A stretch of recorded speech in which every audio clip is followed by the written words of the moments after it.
अस्सलाम वालेकुम। मैं आपका भाई इकबाल शाहिद। मैं आज आपको ये दिखाना चाहता हूँ कि ये पकोड़े समोसे बन रहे हैं। ये हमारे नवीद भाई हैं, ये समोसे बना रहे हैं। देखें आपके सामने, ये इसकी छोटी सी दुकान है, ये इन्होंने अभी से शुरू की है।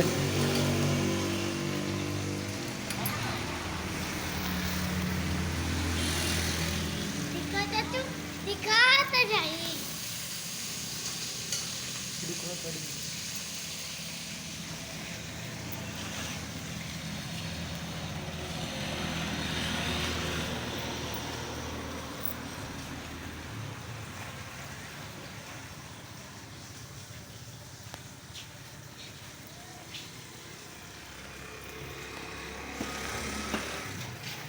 ये समोसे तैयार हो गए हैं जी। कुछ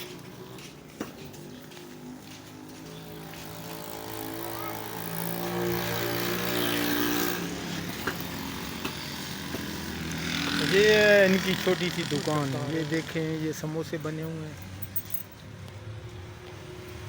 ये अभी शुरू किया है काम उन्होंने, कुछ थोड़े से समोसे बनाए हैं।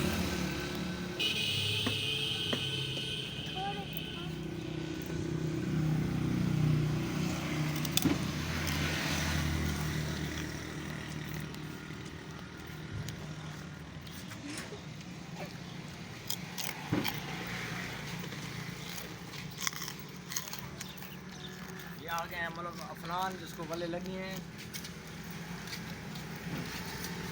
करारी करारी लगी हैं।